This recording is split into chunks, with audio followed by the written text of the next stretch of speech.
À la une ce soir, la Guyane et ses débordements hier soir devant la préfecture, tir de gaz lacrymogène, 2 policiers blessés. Une enquête a été ouverte par le parquet de Cayenne aujourd'hui. Louis Boutrin, candidat aux législatives dans la circonscription du Nord, il s'est déclaré officiellement ce matin devant un parterre de militants de l'Alliance Grand Semblé. Vous découvrirez ses priorités. L'agneau marqué mis à l'honneur aujourd'hui au Vauclin. L'ensemble de la filière a convié des consommateurs pour une prise directe avec les éleveurs. Reportage à suivre. Enfin, la joie des handballeuses de l'Arsenal. Elles sont reparties hier soir avec la Coupe de Martinique convoitée depuis 17 ans. Nous ferons le point sur l'ensemble de l'actualité sportive de ce samedi. Enfin, la tranche info avec Caril Chassol. Voilà pour les titres. Bonsoir à tous. La tension est donc retombée en Guyane. Après la soirée mouvementée d'hier, devant la préfecture, des milliers de personnes étaient réunies. Quand des débordements sont survenus, jets de bombes lacrymogènes par les forces de l'ordre. Le bilan est de 2 blessés du côté des policiers. Ce soir, le procureur de Guyane ordonne une enquête pour faire la lumière sur ces faits. On fait le point avec Frédéric Mazy. C'est du foutage de gueule et puis c'est tout. Du foutage de gueule. Mais il ne faudra pas pleurer après. On a parlé, il ne faudra pas pleurer, il ne faudra pas dire qu'on n'est pas au courant. Porte close pour les 500 frères. Le préfet ne souhaite pas les recevoir. 18h, la tension est grandissante. Un homme tente de forcer l'entrée de l'institution.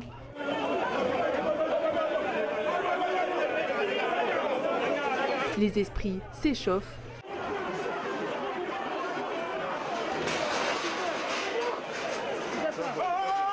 Les forces de l'ordre font face et finissent par répliquer à coups de gaz lacrymogène. Des pierres et barrières sont jetées sur la façade de la préfecture. S'ensuivent de longues minutes de confusion.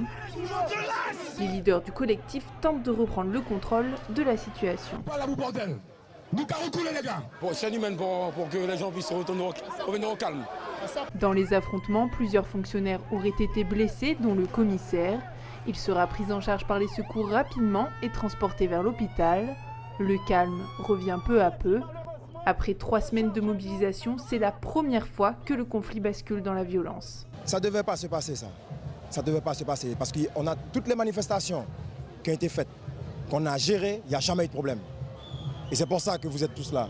Il n'y a jamais eu de problème. Donc, les jets de bombes lacrymogènes là, ça ne servait à rien du tout, ça a fait qu'envenimer les choses. Les gens qui avaient en face de nous sont des amis. Alors, ça servait à quoi? Au final, ils ne cherchent pas à comprendre, ils veulent qu'on en vienne là. À la nuit tombée, les 500 frères décident de faire un sit-in sur la place. Si la France ne fait pas ce qu'elle a promis, on fera. On fera. Il est hors de question que je subisse la vie chez moi quand le gouvernement chez vous ne fait rien. Hors de question. C'est tout simplement ça.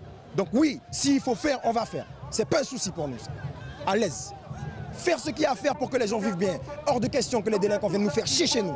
Si vous n'arrivez pas à gérer, on va gérer. Le préfet acceptera finalement de discuter avec une délégation réduite à 5 personnes dans la nuit. Une demande immédiatement refusée par les collectifs. Ce matin, autre ambiance. Le silence règne sur la place. Le lieu est déserté. La population se retrouve au marché pour acheter des produits frais. Les échauffourées d'hier ont marqué les esprits. Les Guyanais s'interrogent sur leur avenir. C'est vrai que c'était assez violent ce qui s'est passé, mais bon, je pense qu'il faut continuer malgré tout. Hier, c'était une période très chaude et je pense que les gens ils avaient quand même peur. La bonne façon, la bonne méthode, c'est pas à moi de définir, mais ouais, je pense qu'il faut continuer. Il y a 1000 formes de pression qu'on peut faire, mais là, laisser l'activité économique fonctionner. Alors, quelle suite donner au mouvement ? Réunis, les leaders des différents collectifs en discutent actuellement. Un meeting pour informer la population est prévu demain soir à 19h. Et à Paris, la diaspora guyanaise s'est réunie une nouvelle fois aujourd'hui. Une chaîne humaine a été formée en solidarité avec le mouvement. Le slogan « Nous bon Kessa » a été repris. Écoutez ces réactions recueillies sur place par nos correspondants. Le but de cette manifestation aujourd'hui, c'est de donner la force pour porter la voix de ce qui se passe en Guyane. Vous avez vu hier encore le mépris du préfet. qui refuse de recevoir un collectif avec toutes les difficultés qu'on connaît aujourd'hui, avec une manifestation qui malheureusement pour nous s'installe dans la durée. Voilà. Donc aujourd'hui, c'est de rendre visible, je veux dire, ce cri, le cri d'une population qui demande tout simplement des moyens pour mieux vivre et vivre ensemble, eu égard à la diversité de la population de la Guyane. On veut que le gouvernement nous entende, on lève le poing, nous sommes un peuple pacifique, donc enlevons le poing, ça veut tout dire, ça veut dire force, courage, détermination, et comme on dit, nous sommes déterminés, c'est le mot qui revient, déterminés. Je suis déterminée et fière d'être guyanaise. On est en relation avec les collectifs là-bas, dès lors que les collectifs nous donneront le feu vert pour pouvoir faire une action, on l'amène ici directement.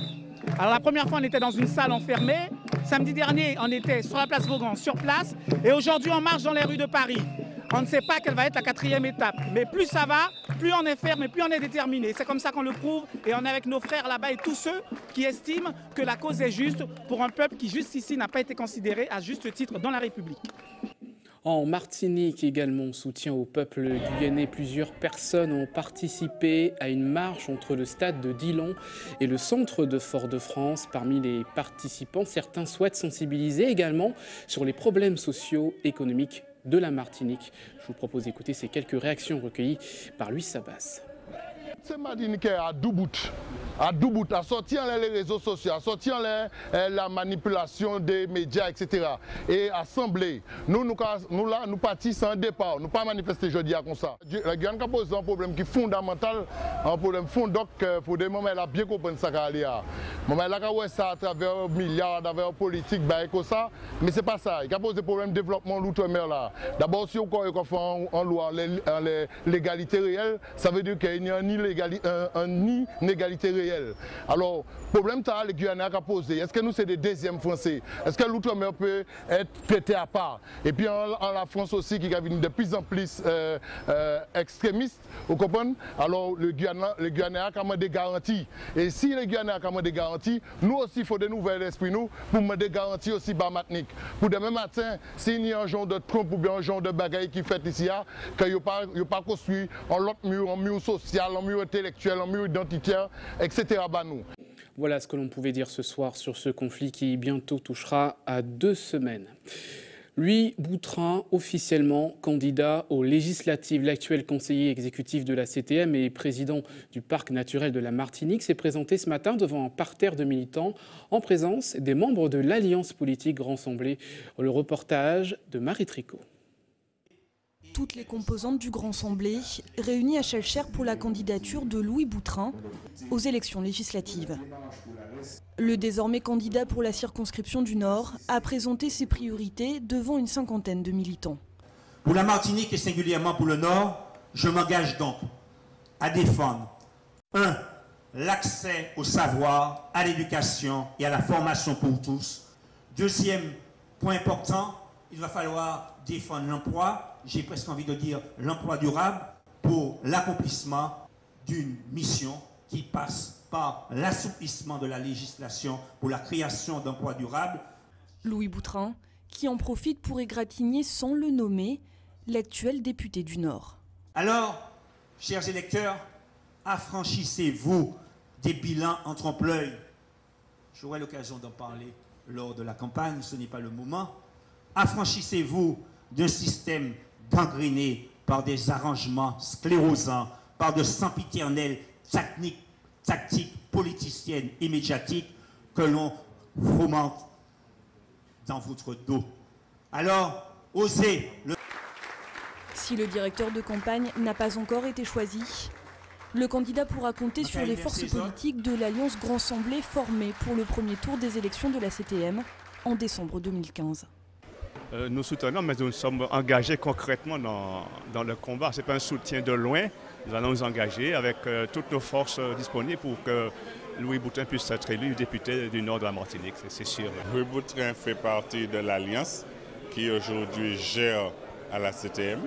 Il a été avec nous de toutes les batailles, donc c'est normal qu'aujourd'hui qu'on soit à côté de lui. Premier obstacle pour la campagne, affronter Yann Monplaisir, lui aussi candidat et membre de la majorité à la CTM. Nous avons signé un contrat de mandature et c'est un contrat de gestion d'une collectivité. Et dans ce contrat, nous avons précisé que nous n'avons pas d'engagement ni politique ni idéologique avec la droite. Donc je vais défendre les valeurs. L'occasion de vérifier si le socle des électeurs de l'Alliance Grand Semblé est toujours aussi important. Politique toujours, Emmanuel Macron à la rencontre de l'Outre-mer. 2 semaines après sa visite officielle à La Réunion, le candidat d'En Marche a reçu des associations ultramarines dans son QG de campagne à Paris, réaffirmant aussi ses engagements. On voit les différents engagements justement du candidat avec Solène Boissé. À ce stade des présidentielles, l'électorat ultramarin est important et il l'a bien compris. Dans la salle de plus de 300 personnes, ce sont des représentants d'associations ultramarines, mais aussi des étudiants.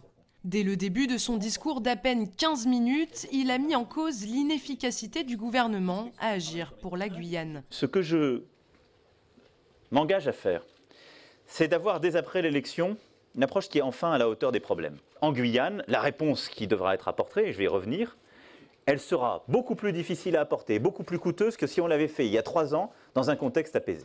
Les 30 minutes restantes étaient consacrées aux questions de l'Assemblée, un geste jugé plutôt audacieux à seulement 2 semaines du premier tour. C'était courageux parce que lorsqu'il s'est proposé de prendre quelques questions pour y répondre, il a répondu du tac au tac, j'ai beaucoup apprécié. Dans tous ses engagements, sa mesure phare, l'éducation et l'emploi pour les jeunes des quartiers sensibles. La clé, c'est aussi de développer, et cela dès la fin de l'année 2017, des emplois francs pour tous les habitants venant des quartiers politiques de la ville.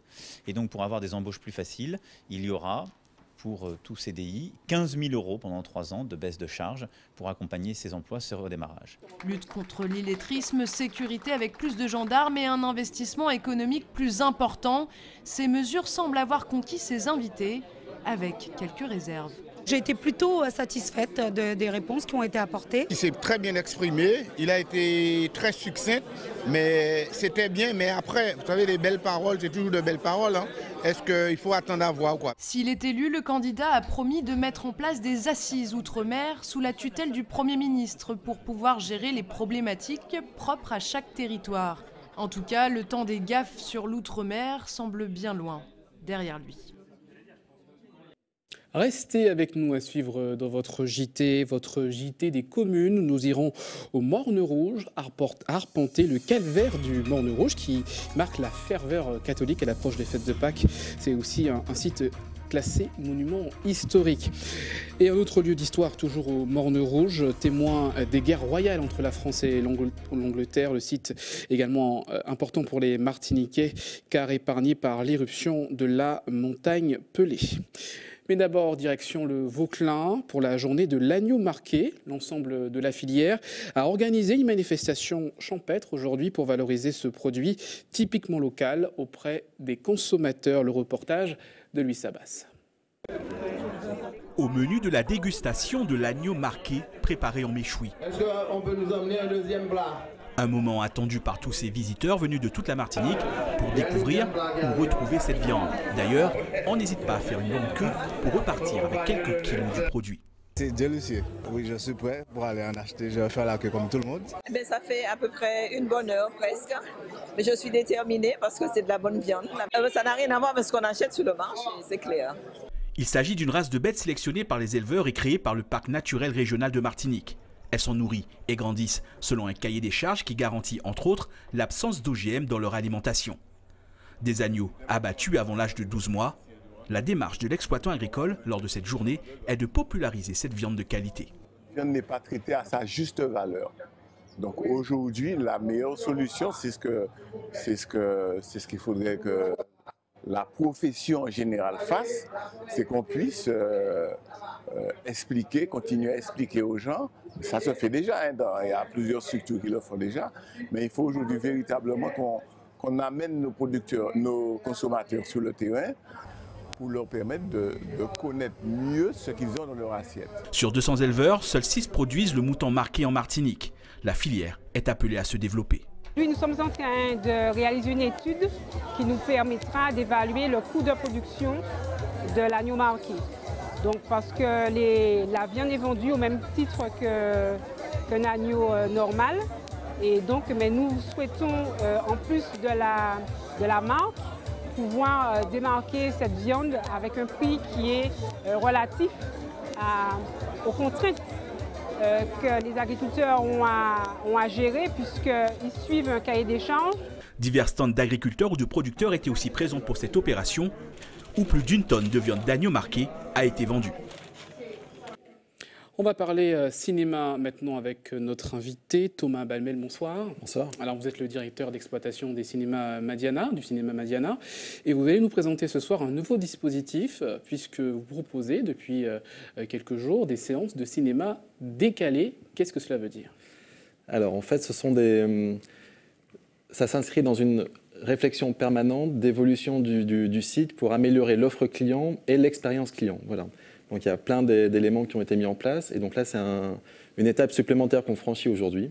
C'est de mettre en place ce qu'on appelle, nous, les séances décalées. Donc on laisse derrière nous l'ancien système qui sont les séances fixes. Donc 14h, 16h30, 19h30, 22h, 22h30 le week-end, pour passer à des séances décalées. Donc les premières séances vont commencer à 13h, il y en aura d'autres à 13h45, etc. L'idée, c'est de proposer plusieurs séances tous les jours à des heures différentes, pour permettre à ceux qui le souhaitent d'aller au cinéma à peu près quand ils le souhaitent, voilà, quand ils le veulent. L'idée, c'est ça. Alors concrètement, qu'est-ce que cela va changer? Cela veut dire qu'il y aura des séances interminables, presque? Alors ça veut dire, non, alors ça c'est ce qu'on appelle les séances en continu, nous on est vraiment en séance décalée. Principalement, c'est ce qui se fait à peu près partout dans le monde. On restait une exception, donc on se modernise un peu. Ça répond aussi à une attente de la clientèle. Il y a une étude qu'on a faite qui était très précise et qui explique très clairement qu'il y a une attente pour pouvoir aller voir son film un peu quand on a envie, et surtout moins attendre en caisse, moins attendre pour trouver une place de parking, moins attendre au contrôle, etc. Donc c'était vraiment fluidifier l'espace pour que l'expérience soit optimum. Voilà. Alors en clair, c'est-à-dire que quand on ira au cinéma, par exemple, on n'aura plus une heure fixe pour une séance, ça veut dire qu'on pourra prendre un film en cours. Concrètement, comment ça va se manifester pour les cinéphiles? Alors concrètement, très concrètement, ça nécessite de vérifier l'horaire du film avant de venir à Madiana. Voilà, c'est le seul impact, le seul vrai changement. Avant, on pouvait facilement se dire, allez, on va à Madiana, il est 14h, on sait qu'on aura le choix entre 10 films, on pourra choisir notre film sur place. Maintenant, ça nécessite de regarder l'horaire du film avant. Donc il y a le site internet, l'application, etc. Il y a différents moyens de trouver l'horaire d'un film, c'est assez facile. Et voilà, concrètement, ce que ça a comme impact pour le client. Après, évidemment, il pourra voir son film à peu près quand il souhaite. Il y aura entre 30, 45, voire 1 heure entre deux films différents. Donc on peut voir un film en sortant du travail aujourd'hui à 17h, 17h30, voire 18h30. Aujourd'hui, il faut attendre 19h30. Voilà, donc on simplifie tout ça et on offre une gamme plus avantageuse d'horaires. Voilà. Est-ce que ça permettra également au cinéma de proposer plus de films? C'est pas le but, non. C'est pas le but de proposer plus de films. Donc on va continuer à proposer. Il y a 10 salles de cinéma à Madiana. On continue à proposer entre 10 et 14 films par semaine, grosso modo. Donc on va rester dans cette logique. Donc c'est vraiment pas fait pour avoir plus de films, c'est vraiment fait pour améliorer l'expérience client. Voilà.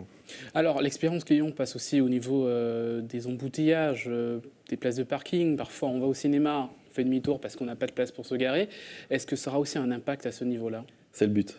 Alors on est en plein dedans. Voilà, c'est exactement ça. C'est limiter tout ce type d'inconvénients qui existaient jusque-là et donc fluidifier tout ça, faciliter tout ça. En fait, le cœur, c'est on va à Madiana pour voir un film, certes, c'est clair. On va à Madiana pour voir un film.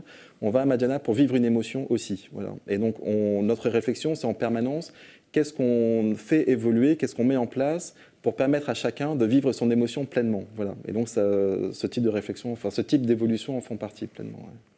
Ouais. Une question plus générale sur l'activité du cinéma en ce moment.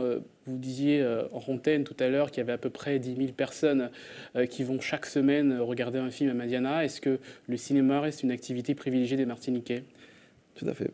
Ouais, c'est le cas. On a fait une étude, effectivement, qui le dit. En tout cas, on sait que ceux qui viennent à Madiana viennent pour voir un film. Voilà.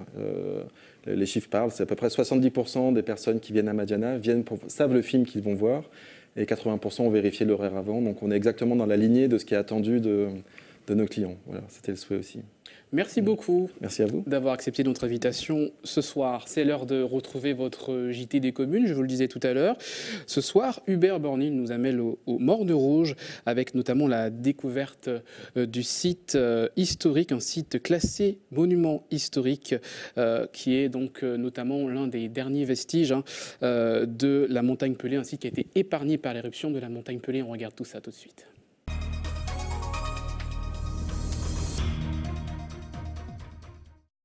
Bonsoir à toutes et à tous. On se dirige tranquillement vers la fin de la période pascale. Nous sommes chez les Péléens. Vous l'avez sans doute compris, c'est le Morne Rouge qui nous accueille. Le Morne Rouge, commune tranquille, où il fait bon vivre. Quelques bons plans à souligner. L'ascension de la montagne Pelée, sa grotte de Lourdes, le calvaire, ses nombreux restaurants typiques ou encore son église Notre-Dame de la Délivrande qui attire chaque année le 30 août des milliers de pèlerins. Le Morne Rouge se distingue par ailleurs par son industrie agroalimentaire avec l'eau de source. Et puis si vous voulez manger en bondachine violette, c'est bien Morne Rouge pour Vini. Voilà, c'est parti pour quelques minutes d'intense plaisir et de découverte à Thé Morne Rouge.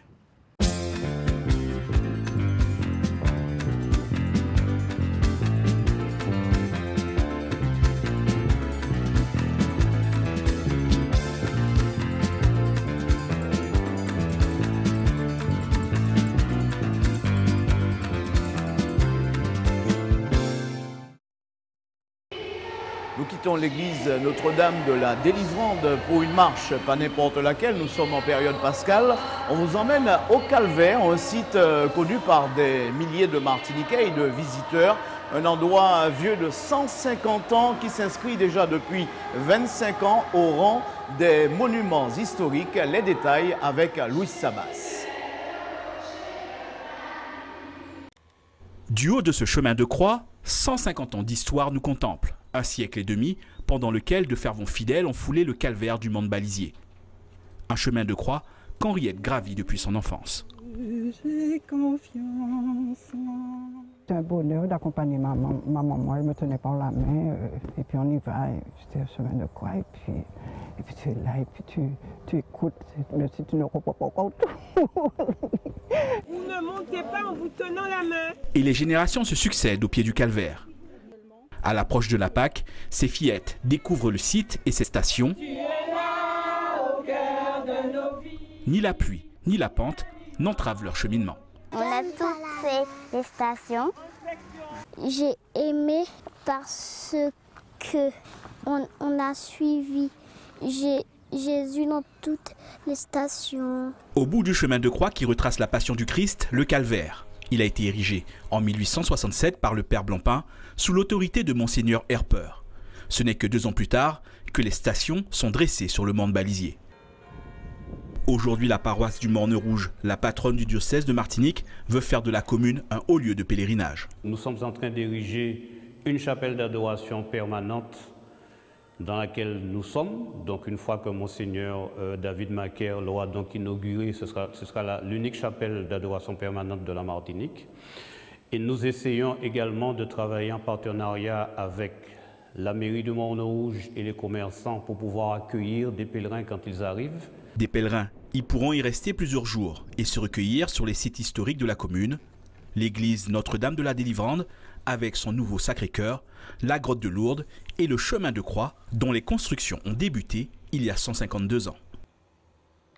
Un rappel historique dans cette émission vous emmène maintenant à la Croix du Réduit. Cet endroit se trouve à la frontière entre le Morne Rouge et Saint-Pierre. C'est un endroit chargé d'histoire depuis les guerres coloniales entre les Français et les Anglais pour la possession de l'île. Lorsqu'on parle de la course du souvenir, certains voient à peu près où nous sommes, ou encore si l'on revient sur les événements de 1902 qui avaient ravagé le Morne Rouge et laissé l'endroit intact.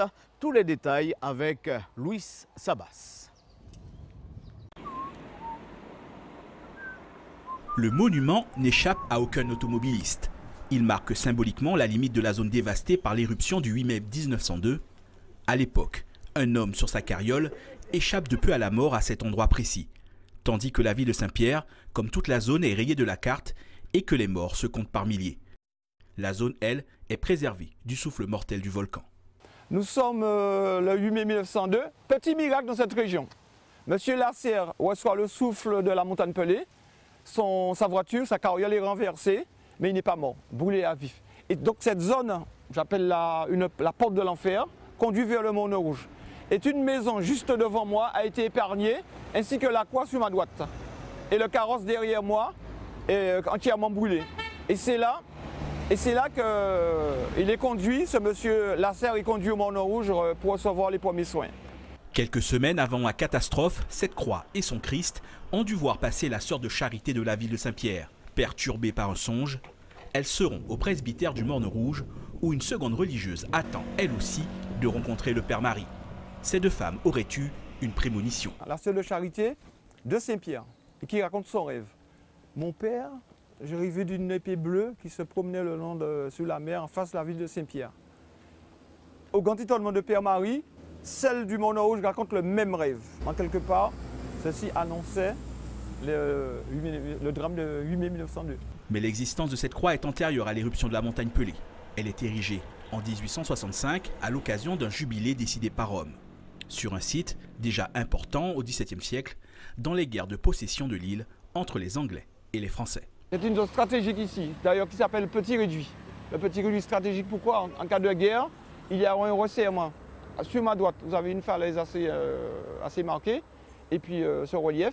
Donc il suffisait d'arriver ici et puis attendre l'ennemi. Aujourd'hui, l'endroit n'est pas oublié, car c'est le lieu de passage de la course annuelle du souvenir qui débute à Saint-Pierre et s'achève à Fort-de-France en passant par le Morne Rouge. Coureurs à pied ou automobilistes, la Croix du Réduit comme l'oratoire de Saint-Christophe, saint patron des automobilistes, semblent veiller ensemble sur ceux qui empruntent cette route. Nous avons découvert un bel endroit sur la route de Chamflore au niveau de propreté, juste dans les parages de l'usine Chamflore. Et là, nous sommes au restaurant, ça s'appelle La Chaudière. Bonjour, alors vous êtes Madame Yannick Malidor, vous tenez cet établissement La Chaudière justement depuis environ 17 ans, c'est ça? 17 ans, depuis le 19 janvier 2000. D'accord, pourquoi vous l'avez nommé Chaudière, ce restaurant? C'est assez particulier, c'était une petite histoire entre mon époux et moi parce qu'il fallait déplacer une chaudière, une pièce importante pour nous, pour le patrimoine martiniquais, et il fallait le déplacer. Donc on a eu des discussions et à la fin on s'est dit pourquoi pas La Chaudière. D'accord. Alors je crois que dans l'une de vos caractéristiques, déjà on sait que le Morne Rouge est réputé pour sa tranquillité, on le voit, son côté verdoyant, mais aussi ici on mange des choses naturelles et je crois que chez vous c'est ça, hein, vous faites un devoir de cuisiner avec des produits du terroir. Tout à fait, c'est sans prétention aucune. Déjà la société c'est SGTM, Société Gastronomique du Terroir Martiniquais. C'est volontaire parce que nous avons une volonté, toute l'équipe, de travailler avec les produits du terroir, c'est-à-dire le porc, des tinets, le tinet mouru, en fait, justement, des spécialités. Vous avez une spécialité sur le porc, je crois. On a une spécialité sur le porc, sur le colombo de porc, parce que le porc vient de la porcherie sur la commune, de mon beau-frère. Et le massalé, le vrai massalé, est fait aussi au Morne Rouge, dans la main des gens qui savent le faire. Beaucoup de Martiniquais ne connaissent pas le massalé. Je vous assure, je vous assure. C'est ça, ça sort de Guadeloupe surtout essentiellement. Voilà, mais on a des gens de la commune, hein, de souche qui font le vrai massalé. Très bien. Donc ça aussi, cet aspect touristique et puis le fait d'être bien accueilli dans cette commune où il fait bon, hein, ça participe aussi à l'élan touristique. Tout à fait. Ils sont très friands d'arriver dans un... Ils viennent pour les plages, mais ils viennent aussi pour la verdure, pour le côté naturel. Oui. Le côté naturel, la verdure. Oui. On le voit, beaucoup de touristes passent par chez vous. Tout à et fait. Les Martiniquais viennent de très loin. Aussi. Et ils demandent beaucoup à visiter le jardin parce qu'il y a du poivre, il y a du café, il y a du roucou, il y a du coton, il y a du cacao. C'est un jardin que vous avez spécialement aménagé. Alors, qu'on aménage qui n'est jamais terminé, un jardin n'est jamais terminé. Donc, on le fait pour les touristes et puis pour aussi nos compatriotes. D'accord. Alors, je me suis laissé dire que chez vous, tout était pratiquement à la minute. On pouvait commander son plat et avoir les choses rapidement. Comment vous vous organisez pour ça? Tout à fait. Alors, rapidement, je ne serai pas prétentieuse à dire rapidement, mais vous aurez exactement ce que vous souhaitez. Vous mangez sans ail, pas de problème. Vous mangez sans poivre, pas de problème. Vous mangez sans piment, pas de problème. Vous aurez votre requin, vous aurez tout comme il le faut. D'accord. Parce qu'on travaille minute pour chaque client. Aujourd'hui, d'après, j'ai regardé la carte, j'ai vu le langouste. Tout à fait. Il y a de la langouste, il y a du requin, il y a du chartrou, il y a du bon colombo de porc, il y a un petit nez mouru qui est fameux. Et là, on est en période pascale, on est en période sainte. Hein. Oui, alors on va manger un petit nez mouru, on va manger un bon vivano, bien assaisonné. On va manger, il y a tout ce qu'il faut, il y a de la lime, il y a de citron, il y a de l'orange, il y a tout sur le domaine pour qu'on puisse vraiment... Ça. Alors l'histoire de votre restaurant est assez intéressante parce que auparavant, à cet endroit même, se tenait vous aviez une petite boutique, on dira. Tout à fait. Et c'était l'époque de l'usine où il y avait des ananas dans les environs. Voilà, c'était une boutique qui avait été créée par ma belle-mère et mon beau-père qui ont laissé d'ailleurs leur empreinte, beaucoup. Et d'elle, je tiens pas mal de choses. Et vraiment, on fait vraiment des produits du terroir. C'est cela. Donc, la morue aussi, elle a travaillé, l'étignon aussi, elle a aussi travaillé. Il y a beaucoup de choses qu'on... Alors là, nous attendons Pâques prochainement. Est-ce qu'on aura droit au fameux matoutou? Absolument. Matoutou avec un crabe bien nettoyé, bien préparé, déjà en train d'être purgé comme il faut. Oui. Et puis fait d'un lard. Très bien. Pas de colombo dans un bon matoutou. Un vrai matoutou, c'est quelque chose de bien précis. Merci. Revenir pour goûter. Merci voilà. En tout cas merci pour l'invitation, Madame Malidon. On reviendra, c'est promis. En tout cas, vous avez noté l'endroit, la Chaudière, c'est à quelques 3 km de l'entrée du bourg. Merci de nous avoir suivis pour cette belle aventure. On se retrouve la semaine prochaine dans d'autres lieux. On vous souhaite une très belle soirée.